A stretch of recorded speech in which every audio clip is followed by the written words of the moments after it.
आज मेरी शादी होने वाली थी, वह भी कई मन्नतों के बाद। मैं 35 साल की हो गई थी, लेकिन जो मेरे लिए रिश्ते आते थे, मेरा सांवला रंग देखकर वापस चले जाते थे। लेकिन भला हो इस मोबाइल का, जिसकी वजह से आज मेरी शादी होने जा रही थी। मैंने लड़की को अपनी फ़ोटो फ़िल्टर लगा के भेजी थी।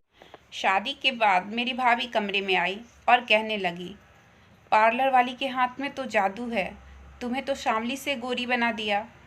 बस देखना, कोशिश करना कि पसीना ना आए तुम्हें, नहीं तो क्रीम सब धुल जाएंगे और पतिदेव तुम्हारे तुमसे डरकर भाग जाएंगे। भाभी की बात सुनकर मैं बहुत डर गई। थोड़ी ही देर में मायके से मेरी विदाई हो गई। मैं ससुराल पहुंच गई। ससुराल पहुंचकर सुहाग की सेज पर दुल्हन बनी बैठी थी कि तभी अचानक लाइट चली गई। मुझे भाभी की बात याद आ गई। उन्होंने मुझे कहा था कि पसीना नहीं आने देना, नहीं तो ये क्रीम सब पसीने के साथ बह जाएंगे और तेरे पति तेरा ये सांवला चेहरा देखकर तुझसे डरकर भाग जाएंगे। इसलिए मैं घबराकर वॉशरूम में चली गई ताकि लाइट आने के बाद मैं फिर से क्रीम लगाकर वापस कमरे में आऊं। थोड़ी ही देर में लाइट आ गई और जैसे ही मैं कमरे में आई तो पति को देखते ही मेरे पैरों तले ज़मीन खिसक गई, क्योंकि ये बात कुछ दिनों पहले की है, जब मेरे लिए कोई भी रिश्ता आता था, मेरा सांवला रंग देखकर शादी करने से इनकार कर देता था, क्योंकि मेरा रंग बहुत ज़्यादा सांवला था। लड़के वाले को न हमारी शालीनता दिखाई देती थी और ना ही हमारी सुंदरता, बस दिखाई देता था मेरा ये सांवला रंग। उस समय दिल को जो दर्द होता था वो किसी पीड़ा से कम नहीं होता था। मेरी उम्र की जितनी भी लड़कियां थी मेरे गांव में, सबके 4-4 बच्चे हो गए थे और सारी लड़कियां अपने पति के साथ रहती थी। बस मैं ही रह गई थी गांव में अकेली। जब भी मैं आईना में खुद को देखती, मैं बहुत रोती। मेरा मन करता मैं सुसाइड ही कर लूं, लेकिन मुझे मरने से बहुत डर लगता था, इसलिए मैं ये भी नहीं कर पाई।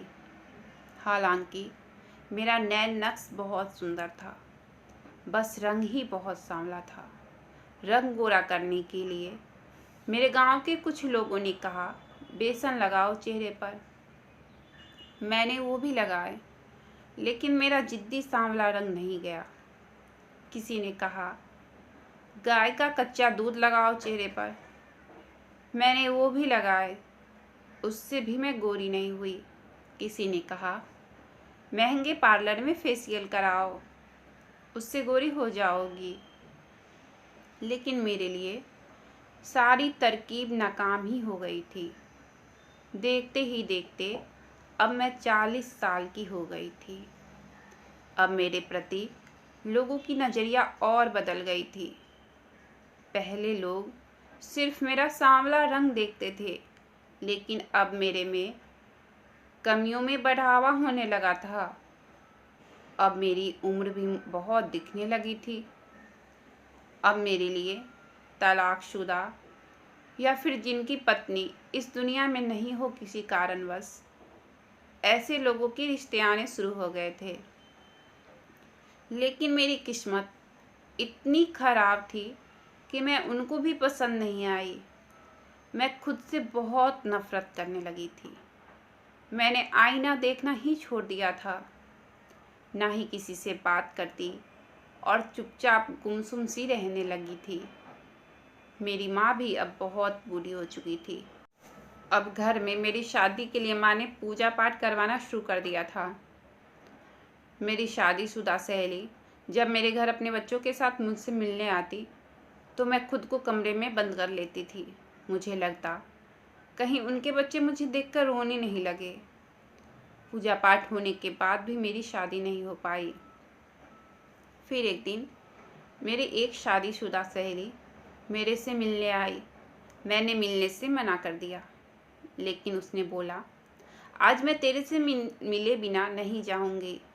वो बहुत देर तक बैठी रही मुझसे मिलने के लिए, तो मैं रूम से निकलकर उसके पास गई।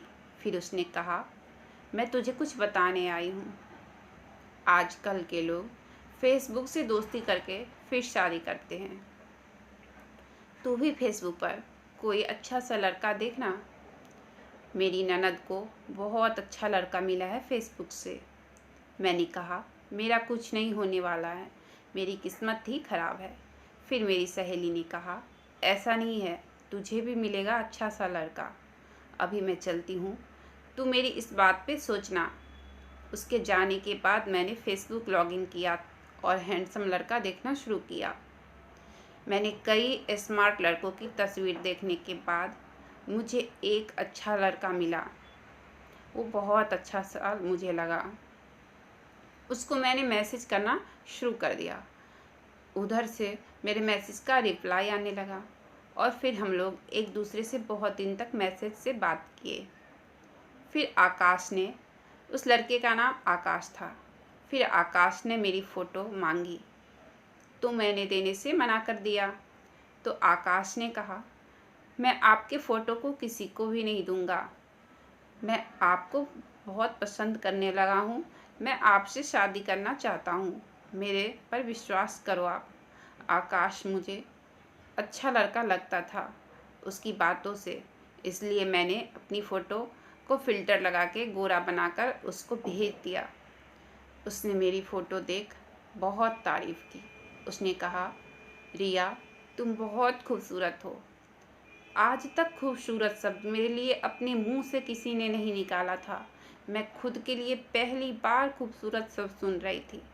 मैं बहुत ही खुश हो गई सुनकर और खुशी से रोने लगी। 2 दिन बाद आकाश के मम्मी पापा मुझे देखने आने वाले थे। मैं एक तरफ बहुत खुश हो रही थी और दूसरी तरफ डर था कि सामने से वो लोग मुझे देखकर फिर शादी से इनकार न कर दे। लेकिन इस बार ऐसा नहीं हुआ।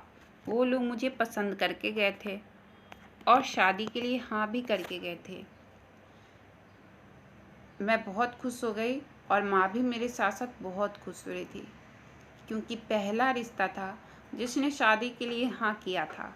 आकाश ने मुझे देखा तो कहा, तुम फोटो से भी कहीं ज़्यादा सुंदर हो। लेकिन अंदर ही अंदर मैं डर रही थी कि कहीं क्रीम उतरने के बाद मेरा रंग न सामने आ जाए और आकाश मेरे से नफरत करने लगे। फिर उसने कहा, तुम बहुत थक गई होगी, इसलिए हाथ मुंह धोकर ड्रेस चेंज कर लो। मैं उठकर वॉशरूम में गई, कपड़े चेंज कर बाहर उनके सामने आई तो मैं हैरान हो गई, क्योंकि वो कहने लगा, तुम पहले से भी खूबसूरत दिख रही हो। फिर अचानक लाइट चली जाती है और मैं दौड़कर वॉशरूम में चली जाती हूँ। लाइट आने के बाद मैं वापस रूम में आती हूँ तो मेरे पैरों तले ज़मीन खिसक गई, क्योंकि आकाश लोहे के स्टिक के सहारे रूम का दरवाज़ा खोलने की कोशिश कर रहा था। मैं ये सब देखकर सन्न रह गई। मेरी किस्मत पर मुझे रोना आ रहा था। उसके घुटने से नीचे पैर बिल्कुल गायब था। दिल चाह रहा था ज़ोर ज़ोर से रोऊं। इससे अच्छा तो मैं ज़िंदगी भर कुंवारी रहती। ऐसा पति रहने से अच्छा। मेरे आंसू थमने का नाम नहीं ले रहे थे।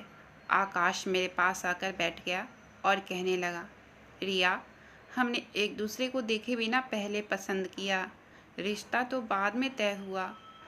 तुझे मेरी आदत और मिजाज पसंद था और मुझे तेरी। मैं पति से बहुत नफरत करने लगी थी। मैं उनसे दूरी बनाकर रहने लगी थी। आकाश अपने माँ बाप के इकलौते बेटे थे और सरकारी नौकरी करते थे। मैं उनका कोई भी काम नहीं कर दिया करती थी। वो खुद ही अपना काम जैसे तैसे करते थे। फिर एक दिन आकाश की बुआ मेरे घर आई।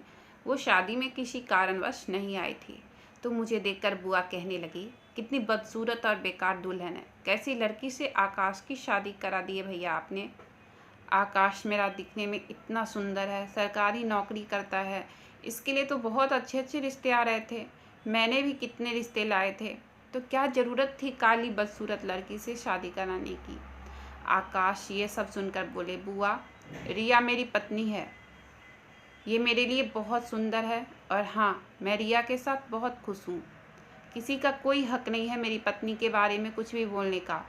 मैं ये सुनकर चौंक गई और कमरे में चली गई। मुझे अपनी गलती का एहसास हो रहा था। उसी समय मैं समझ गई अच्छे से, तन का सुंदर रहना जरूरी है या मन का। उसी समय आकाश कमरे में आए। मैं उन्हें पकड़कर फूट फूट कर रोने लगी और अपने बर्ताव की माफ़ी मांगने लगी। आकाश मुझे चुप कराने लगे। मैं समझ गई आकाश कितने महान इंसान हैं। आकाश मेरे से सच्चा प्यार करते थे, इसलिए उनको मेरे में कोई कमी नज़र नहीं आती थी। अब मैं आकाश के साथ बहुत खुश रहने लगी थी और एक अच्छी ज़िंदगी जी रही थी।